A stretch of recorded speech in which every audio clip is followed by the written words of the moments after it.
welcome everyone for joining us today for this discussion. I expect this to be a very engaging and interesting conversation about private funding and IEOs. So just a little bit of background. If you were to tell me in the December of 2017, at the peak of ICOs and cryptocurrency, that one of those crypto exchanges would launch a token sale on its own, and by doing so, disrupt the ICOs and the crowdfunding landscape forever, I might not believe you. But here we are, almost 2 years later, sitting here realizing that we're in the middle of the ripple effect that one launch event had across the industry. So we're joined today by Binance, as well as Elrond Network, Matic Network, and Market Across. So I expect, we'll all be honest, have an honest discussion, and hopefully some debate and some open questions from the audience. So let's get to the discussion. The first question, I guess, in a nutshell, can you guys give a concise definition about IEOs, what IEO is about, and its key value proposition in maybe 2 sentences? So IEO, I think most of you already know what it is. It's a way to raise money from exchange users through our platform. Not only is it a way to raise money, I think it's a way to distribute your token to get more stakeholders into your ecosystem. And then the other important aspect of IEO that's a little different from ICOs is that the exchange itself does a lot of diligence and curation on the projects that end up on our platform. So all these, both Matic and Elrond have gone through significant due diligence and back and forth process. So we publish reports and make sure they're, all the different community, all the different participants in the stakeholders in their ecosystem are all aligned towards the long-term goals. So I think it is a way to raise money, but it's more than that. I think that, the community building part is also very important with that. So, for example, taking an example of Matic or Elrond. So, we were essentially, we are still essentially startups, right? And you get to get the Binance platform, get to present to the whole world. And then for the community also, very different than the ICOs. So with ICOs, when community invested with them, there was no liquidity for them. There was no surety that whether it will get listed somewhere or not. In this particular scenario, the community also is sure that, there will be listing event, most likely with it, right? So that also is one important advantage over there.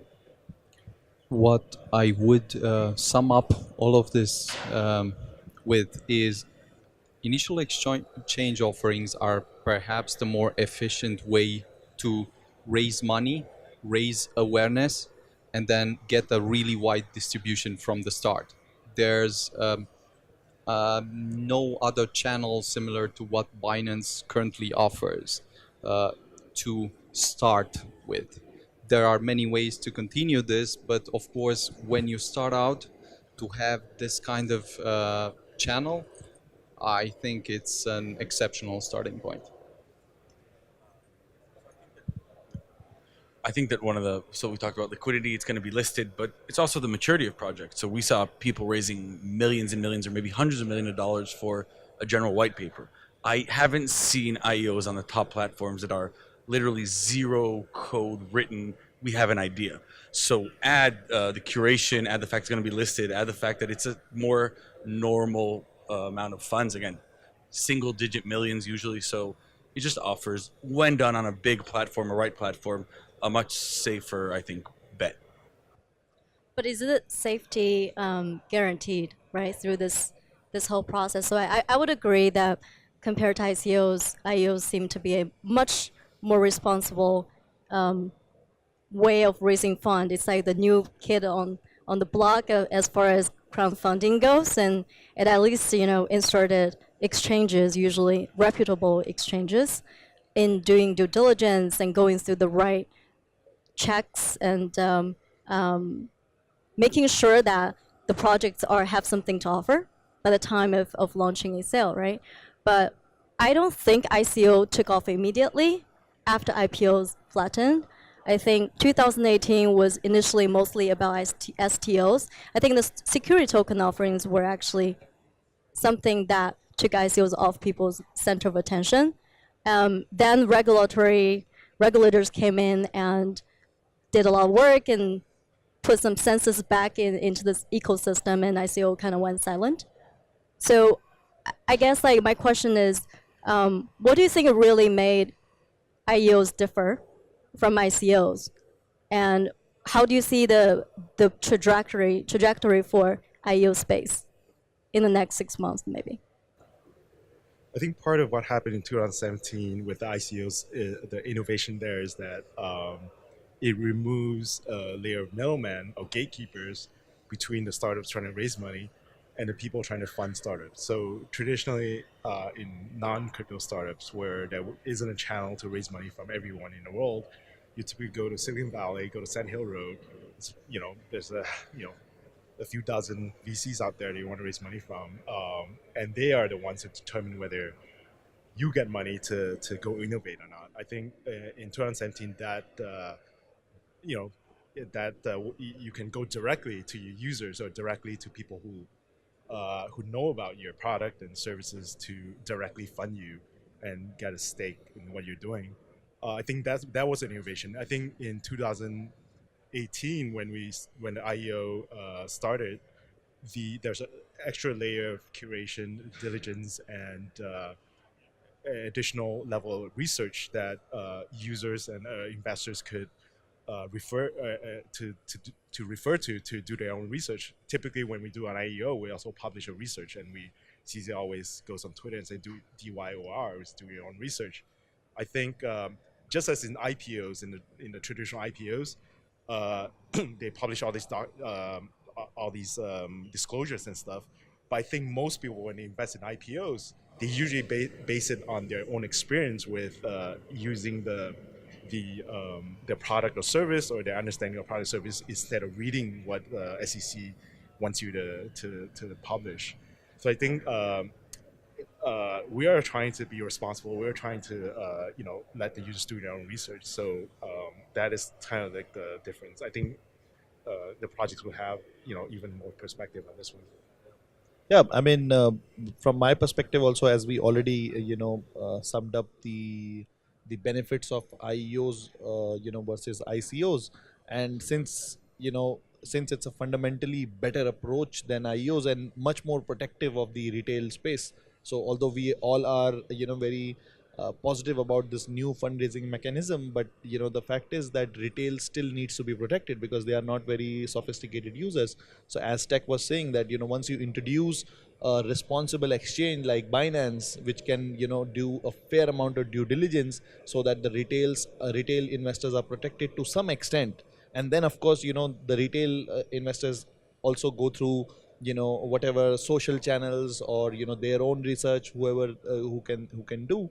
So overall, uh, as I was saying, that it's much better kind of mechanism than ICOs, and that's why, as coming back to your original question, that I think that IEOs will have a good and decent future, and we'll keep seeing more IEOs over the time, and I don't see it dying down anytime soon, especially for good platforms like your Binance.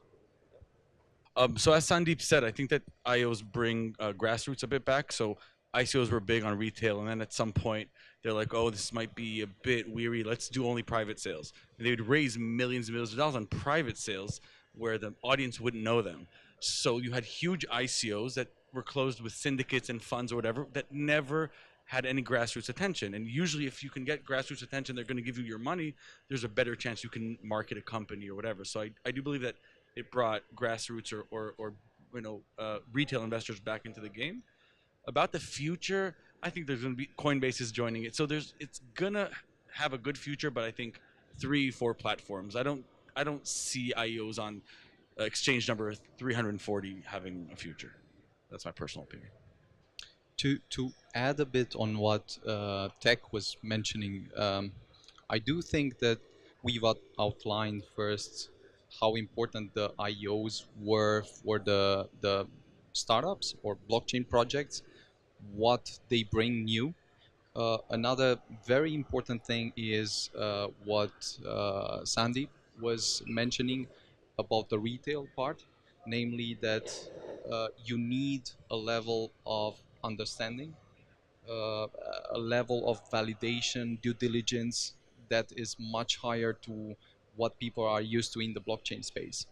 We've all, I think, also invested in some startups and have experience with stuff, but I can tell you again that I've not seen any comparable level of due diligence as I've seen with Binance and with the process we've all, I think, went through. So maybe this is something extremely valuable. I don't think there's a guarantee because at the end of the day, every project that starts is a startup. It can make it if they continue to deliver and build stuff that users want. But at the end of the day, the fundraising part is just one of the milestones you need to move forward. So I was going to touch on that, right? So it sounded like, for full disclosure, both Matic Network and Elrond worked with Binance in conducting very successful round of IEO. Sounds like they didn't make it very easy for you guys. So that's a good thing. Easy, it was painful. We had a due diligence of almost 8 months, and our DD document is actually 100 pages of like hardcore text into it. Like, initially we got like 40 questions, we answered all of them, and 38 follow-up questions, and so on and so on forth. So especially because we did the IO on Binance, so I can speak only about that. So there the due diligence was on all the levels, like whether what is the code level. They took the access of our code, and then checked the code, and then the questions, there were technical questions, were very solid. Like, we were like, who are these people who are asking these plasma related questions? Because many of them were really deep plasma issues, right? So we were not expecting that from an exchange, right? So those kind of things. And then they were like, marketing related. How will your go to market strategy be? How will you acquire more users? It was not like like a simple DD. It's really long and painful process. Was it worth it? So to your point, what is life like after an IEO or post the raise? Yeah, I do think it's totally worth it. The discussion is always when you do it, are you prepared for what's happening afterwards and what are the next milestones? Because at the end of the day, you want to raise money, but you raise money to build something. And then you need to focus on building stuff. I think in the blockchain space, maybe fundraising, ICOs, IEOs, and so forth are too much of a siren song.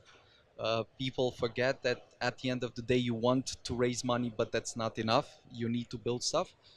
So after you raise, depending on how the market reacts, you might go up or down. But if you zoom out, the only thing that matters is, are you close to getting users, delivering the product, and so forth.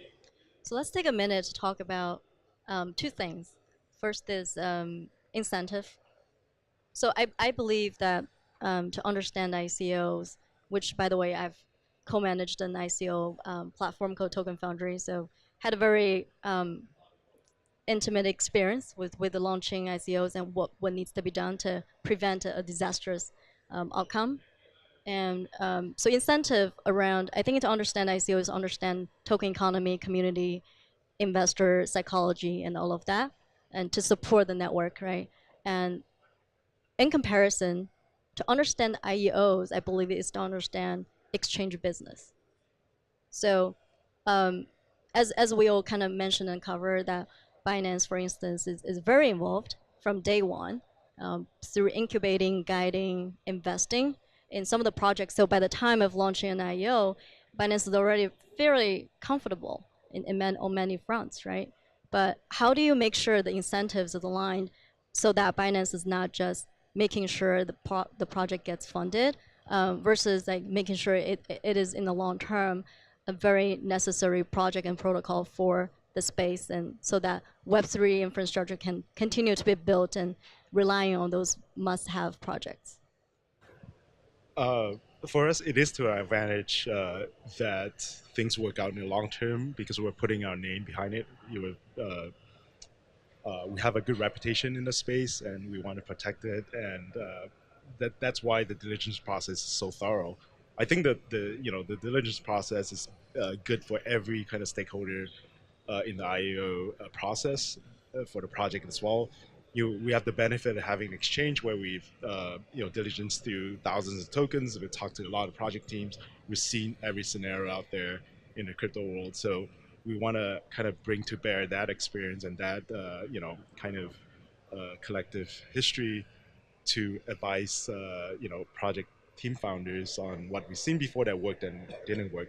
We also have a very up to date idea of the pulse of the market and what's out there. So all these things are very very important inputs into the IEO process, and I think that's why Binance IEO projects have been so successful. And typically, our diligence is really at the end of the day to align all stakeholders for the long-term success of the project, because it's just win-win for everybody. We don't go for short-term gains at all. We're as anybody who's seen Binance for the past 2+ years know that we're very very long-term. We have a very long-term perspective on the whole space. So that applies to the IEO project as well. So. And you mentioned about like Binance is involved in the process. So I've like heard this opinion from many people from outside, that they think that okay, by being involved means controlling a few things. And again, I can't praise enough for Binance for this. Like I can vouch for it that Binance doesn't intervene in a project's workflow. Like they are just there as let's say a form of advisors, or providing you good recommendations. Once they realize that you are a good project, you're worth going onto the platform, they will just give you recommendations. They will never say that you do this, you do that. I've heard those stories for some other exchanges. I don't want to name them, but with Binance, it's not the scenario. Definitely not. Actually, as full disclosure, as someone who's worked with Binance for more than a year and a half and has worked with Matic and Fetch AI and whatever, Binance has never pushed any other IOs through, at least us as a marketing channel. They haven't introed us. It didn't go through them. So as someone who's on a retainer with Binance, they really didn't spend that much effort trying to over promote these kind of stuff. So I guess it also means something. Yeah, it's a very professional environment. That's what I'm trying to say. So let's just continue to shill BNB, and like who doesn't like No CZ, comment. right? And his passion. But actually, you touched upon a very important thing. So in terms of marketing, in the context of ICOs versus IEOs, I understand that marketing comes in a very different stage and plays a very different type of role. So maybe you can talk a little bit about that. Sure. So, without going into names, there's projects that I've seen or maybe worked with that did an ICO, raise a lot of money, and you look at their site maybe a year later, it's almost kind of the same site because it's a company that their main goal was fundraising money. Now, if you're going to run a IO on Binance or Huobi or the big ones, you're most likely going to sell out. So, you don't need to phase your marketing. You're going to do due diligence and you're going to do product marketing later. So, I met Matic or Fetch AI or whatever after they raised the money, where a lot of my clients, we met that the KPI was we need to raise X amount of dollars. And just meeting marketing on that stage is a bit, I think, more product centered and less fundraising centered. It might have token marketing there a bit and a bit of shill, but it's very different to try and maintain or promote a token than to try and raise money retail for a white paper. Right. So in a sense, you're leaving the due diligence to investors and the exchanges, and you're coming after post launch, almost like in the secondaries market environment. And usually, at least with these people that saw mainnet or testnet months later, where some ICOs years later don't. So it's just a much more product marketing focused campaign than we need to raise a lot of money and then, oh, what are we doing with this money? Excellent. Do you have anything to add? Yeah, I would just say that for the amount of influence and power Binance has, it's remarkable how well they handle things. I I'm Have you actually tried any other exchanges where Binance just yes. So exchanges usually make offers to the projects that really deliver stuff. So there were several discussions, but for us, it was really obvious that there was no real second player. Like the difference was too significant to take anyone else besides Binance into consideration.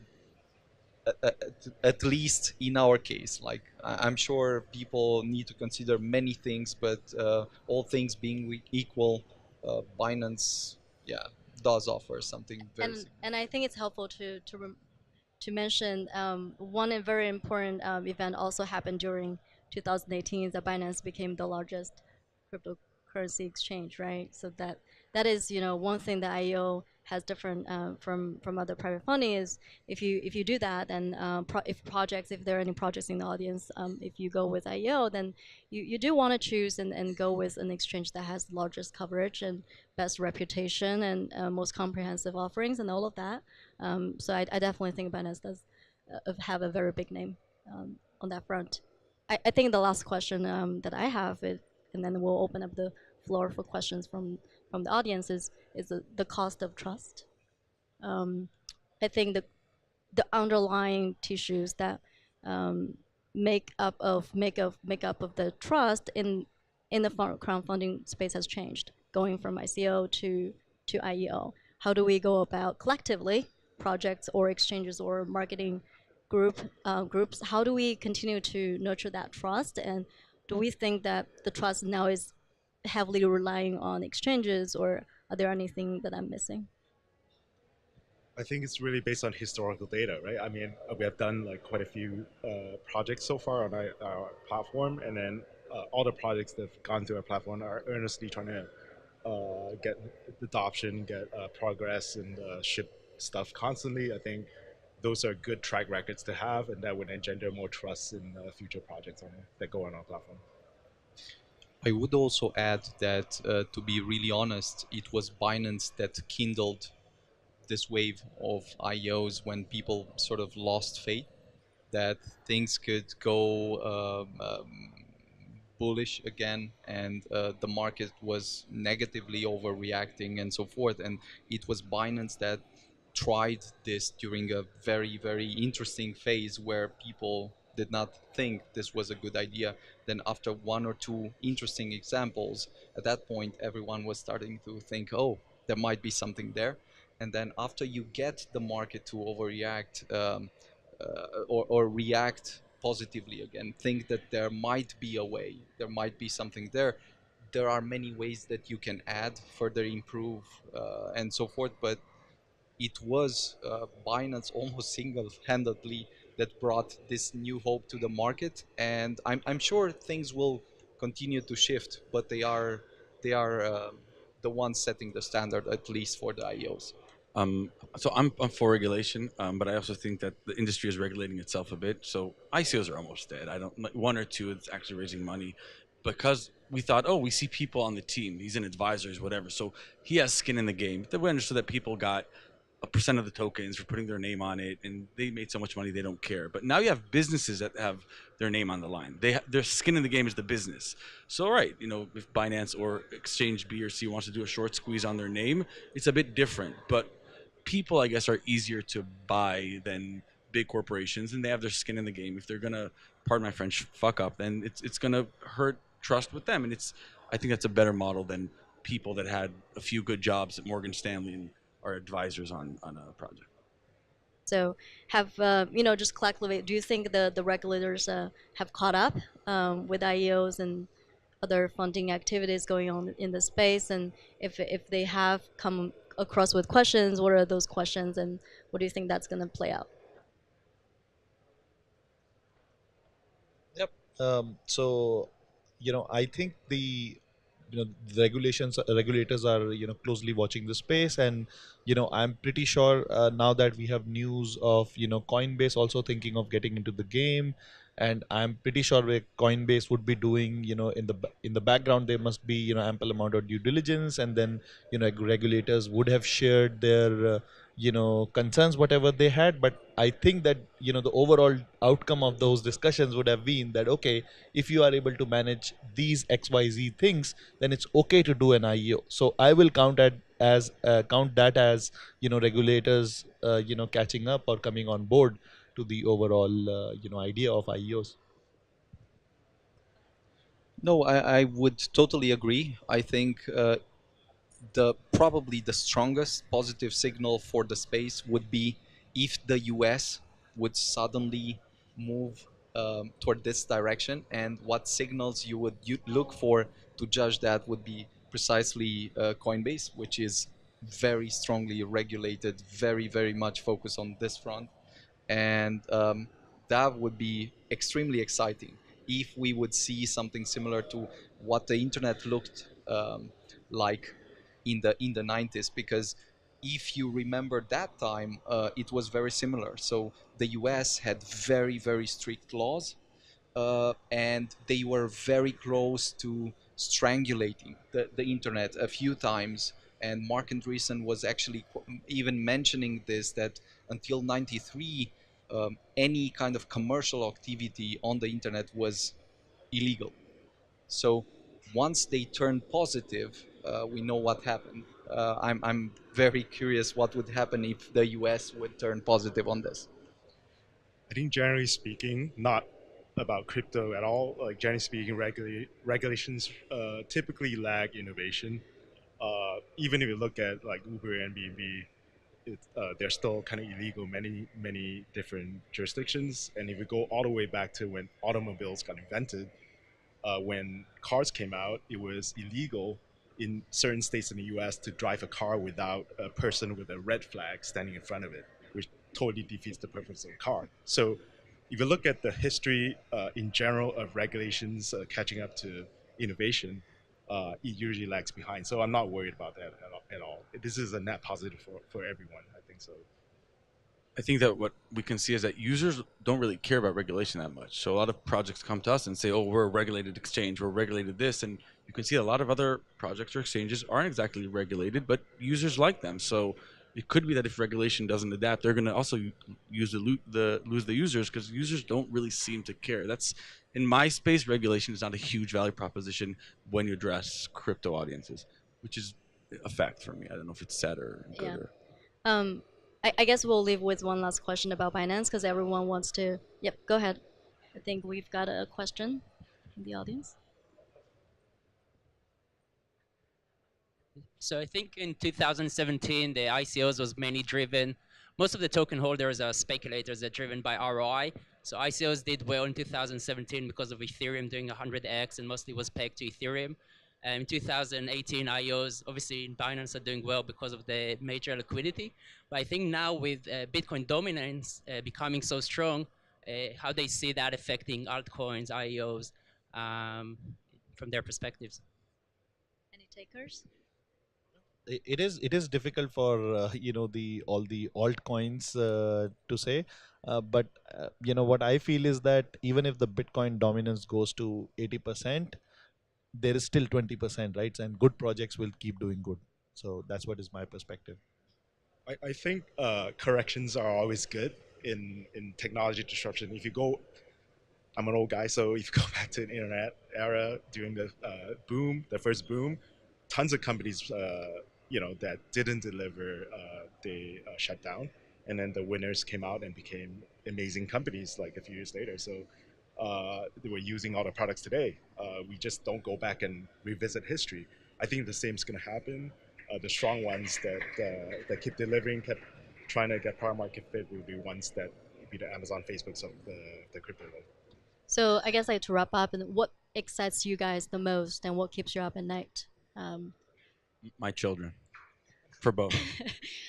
I was gonna finish my sentence, but in the blockchain space. So for me, again, my huge the Matic network community, the huge Matic community, that keeps me up at night. Like I get tags on our community, like 2 a.m., 3 a.m. in the night that, hey, Sandeep, you said that this is going out on this date. Why is it not coming out? And this and that. So those are the biggest stressful things for me, because technical things take their own sweet time. What Right? So, excites you? the thing that excites me is the possibility of achieving that mass adoption that Ethereum has been or the overall blockchain space has been waiting for, and we are seeing very positive signs of it. I can't wait for our beta mainnet to go live and these applications start mounting on our network. Yeah. For us, I think we've been working very very hard with the Elrond team to get closer to the mainnet, and are having a Battle of Nodes competition, which will launch very very soon. So we are very excited by the community support with that, and also excited to see a state-sharded proof of stake architecture working in practice, because we've heard a lot of stories about this, but in practice, to have this working, it's a very very important milestone. And we are also preparing a kind of launch of a new product we've not discussed too much about, and I only briefly allude to it. So we can't wait to launch that. And yeah, I'd be very curious to see how this reshapes the blockchain space, because it's looks like it will be that kind of a product. I'm most excited about the developers and innovators and builders in this space. I don't get excited by any particular technology, to be honest. I'm excited by all of them, but I'm more excited about people who are passionate about innovating and building, continue building regardless of the market and price and everything else. I think those are the people that bring us the true innovation and disruption and impact in the space. So Great. I think that sums up our panel perfectly. That's what we are here for, is to engage with developers, the community, and the project. So please come around and find us after this panel if you guys have any questions or wanted to just get a simple advice and tips. Well, let's give a round of applause to our panelists. It's been truly insightful discussion. Thank you so much.